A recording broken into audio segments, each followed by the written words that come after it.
Welcome back to the Charismatic Voice.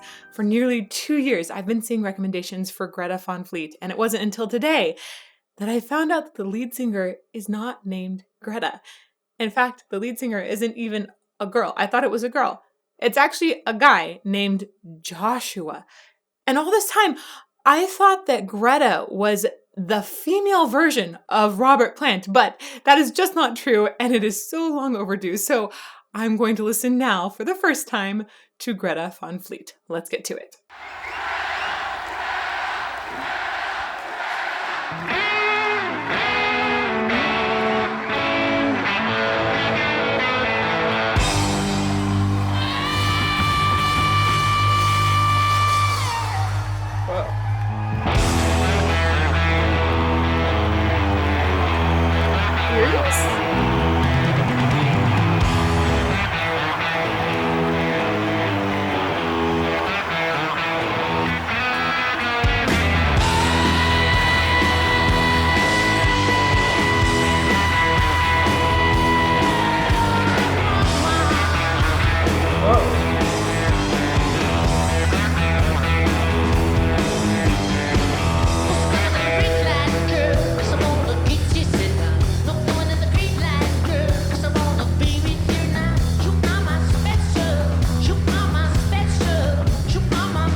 I feel so confused. Like, first of all, I can't get over that the lead singer isn't Greta. I seriously, I've been thinking this for over a year.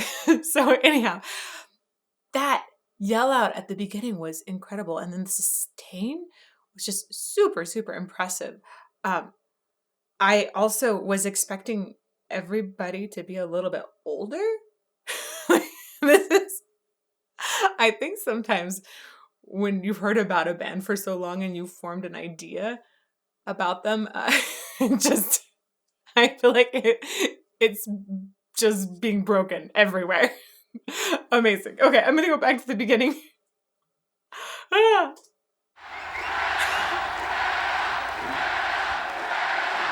Oh, side note. I did look up where this name actually comes from. It's from somebody in their hometown. And this is like three brothers and one of their friends that essentially ended up bringing this band together. So, hometown call out, which is sweet.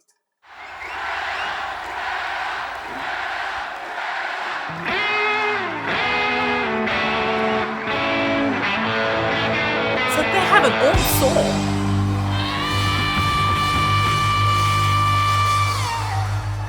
Yeah, that does feel reminiscent of Robert Plant.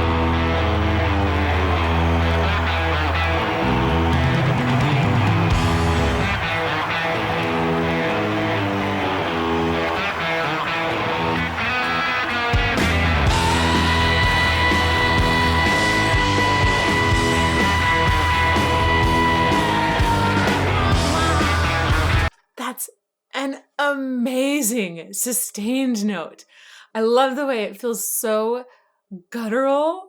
At the same time, it's got this combination of clean and distorted, and it's powerful. I love the way he's also raising his hands up. Like that's can be really helpful for that engaging the support as well. It helps keep your ribs expanded, essentially.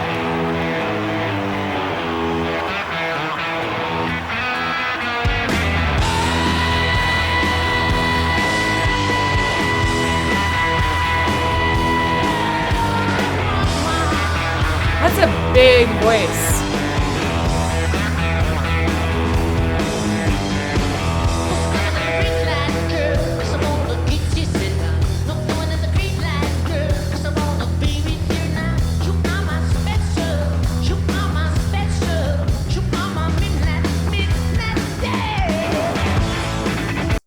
I find it so interesting how little his jaw is actually moving too, but the lips are going crazy.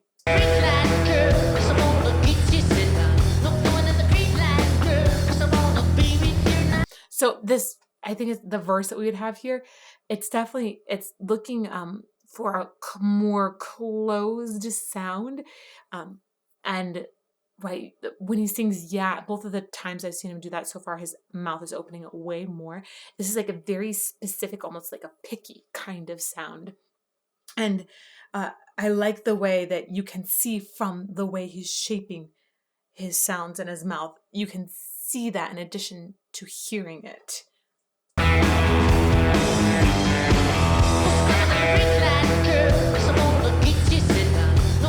Feels a little gathered right here.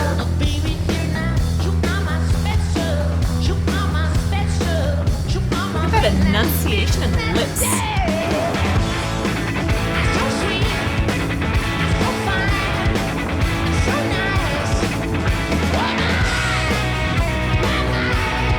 Wow.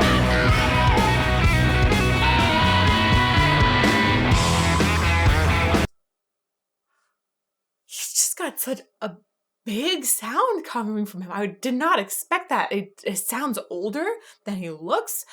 It's so bodyful as well. It's really, really cool. Oh my gosh. Additionally, I love this feeling of rocking out in the blues as well that I get in this. Oh man. This is not what I was expecting. But I feel like it's even more awesome than I was expecting.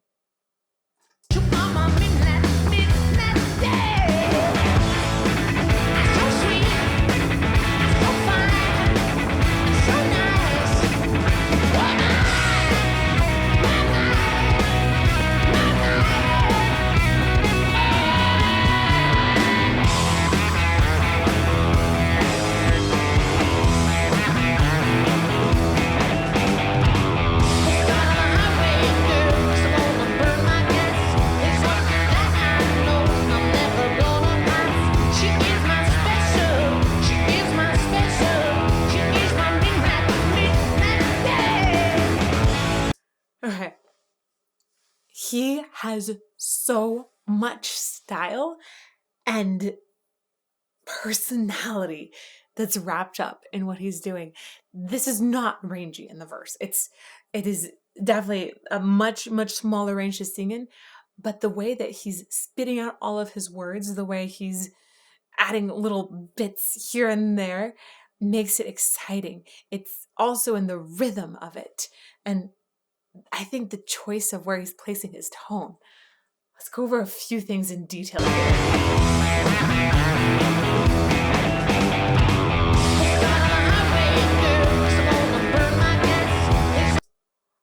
I think it's so interesting to listen to how specific he is in the pitch, especially as it is so quickly going by. That takes often a lot of very slow practice to become that consistent with the pitch specificity.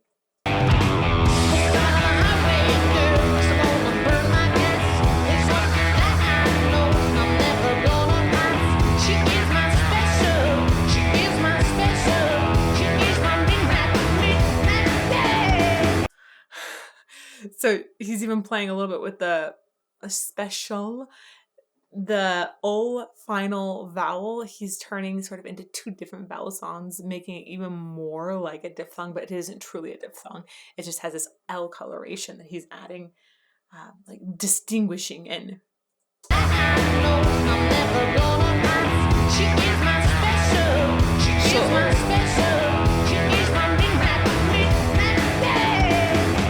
That's really great. Yeah.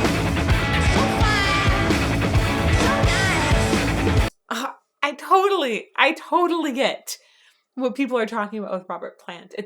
It's the way he tosses things off, bends the pitches a little bit, the way that a lot of his sounds feel like they feel authentic, and they feel like they come from someplace deep inside, essentially.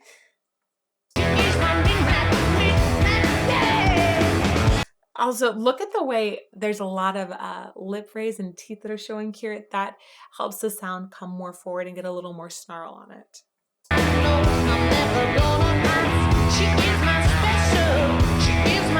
So not as much there. And then on the yeah, it's right. It has a lot more teeth.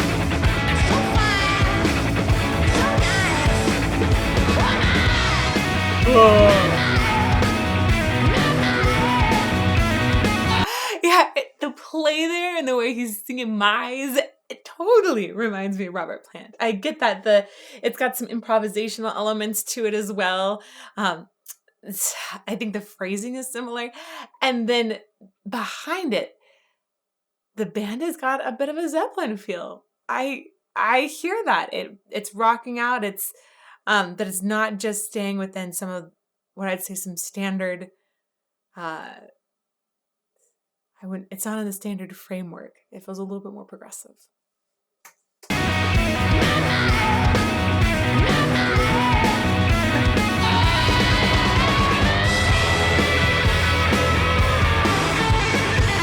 Wow.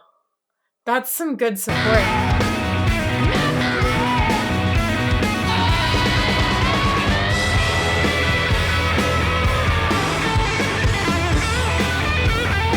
Interesting thing that he's doing with his mic.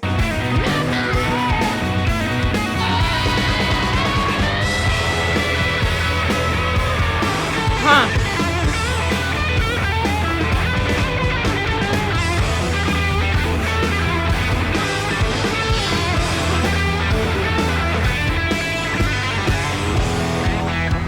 Ooh.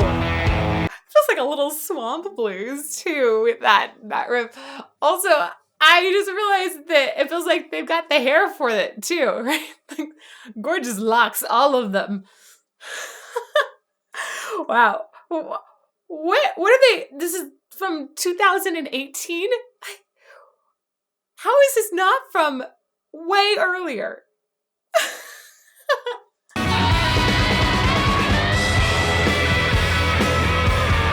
It's good.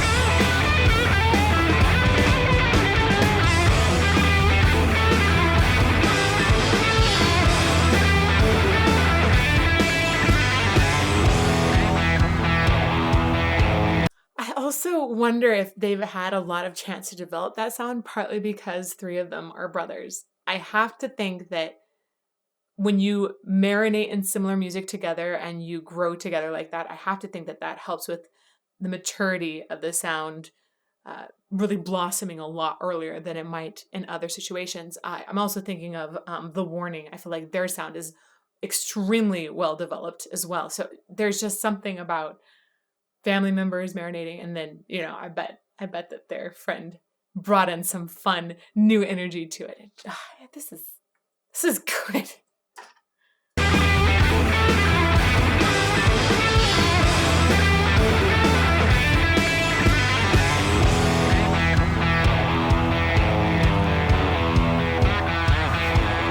I like the shoe choice.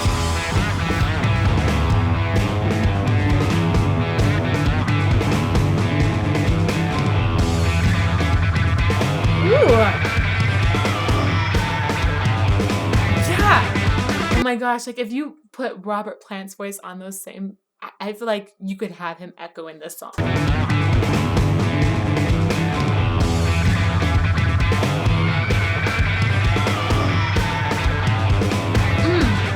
It's partly, I think, the choice in the notes going down, but it's also the way he adds a little bit of distortion and brings it in and out on the way down.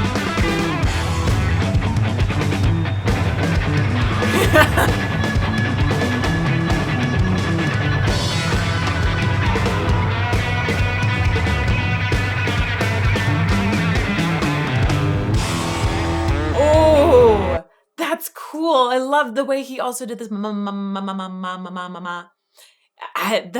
the way he's playing with different sounds, and the way he's also chosen to use like a more distant reverb, I think, and just piping a time into the voice, so it lets everybody jam and improvise together. It's really cool. I like that.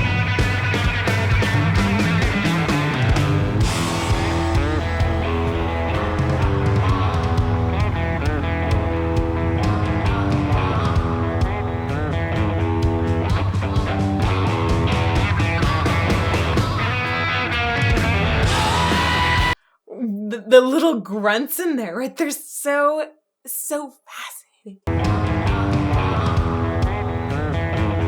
Wow.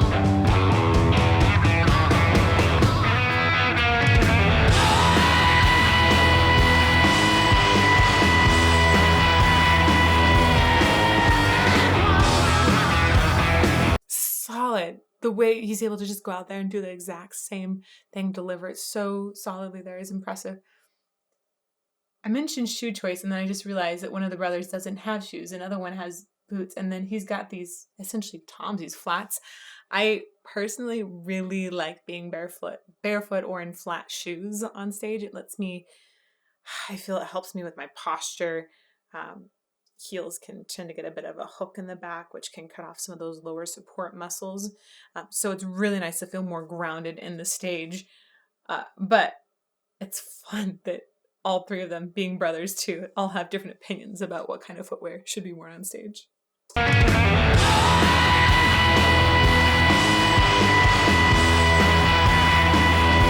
that hand up again. Nice.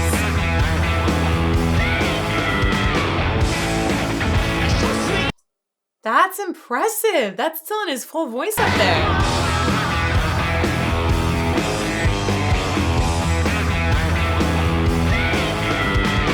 Also, look at that mouth shape.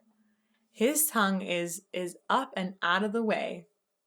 It's actually even over the bottom teeth. The lady. He's actually sticking out the tip beyond his lower teeth. That's crazy to me. Huh. Oh, that's so strange. I'm trying. First of all, it's really good to have the back of the tongue up and out so it's not like pushing down the larynx. That happens a lot to people who are essentially compensating for breath support, is the back of the tongue will push down the larynx. But here, the way his tongue is moved forward behind the bottom row of teeth, that is really unusual. And I wonder if that is really helpful for making that sound, to help make sure that that tongue has no pressure down on the larynx. I've seen some people use this as an exercise or a way to work on things before, but I don't know that I've really seen it in live performance much. So that's really fascinating. See, it's tucked away there.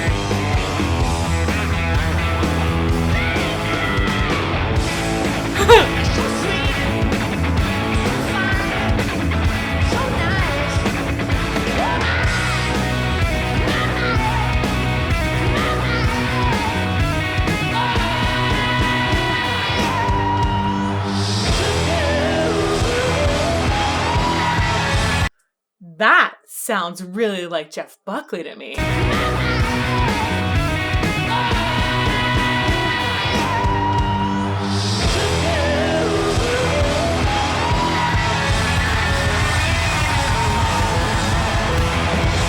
Wow. Okay.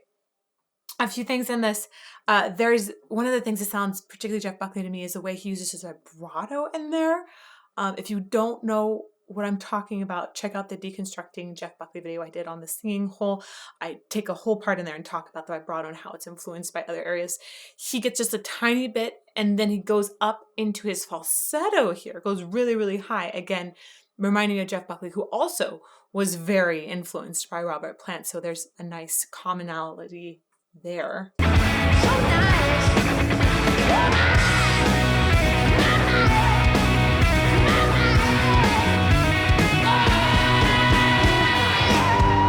Right there. It's like almost ethnic in the vibrato. Beautiful onsets. Woo! Oh my gosh. Wow. That was not what I was expecting on so many levels. I mean, even more impressive than the fact that Greta is not the female lead singer is the fact that their style is so developed. It's like, it's timeless. It feels like it's from decades before, yet it also feels fresh and new. And the vocal technique is really, really sound and good, and I'm excited to see what else they have done. Wow. If you guys want to check out that Deconstructing Jeff Buckley video I mentioned there at the end, there's a link to it over here. And may you fall more in love with music every day.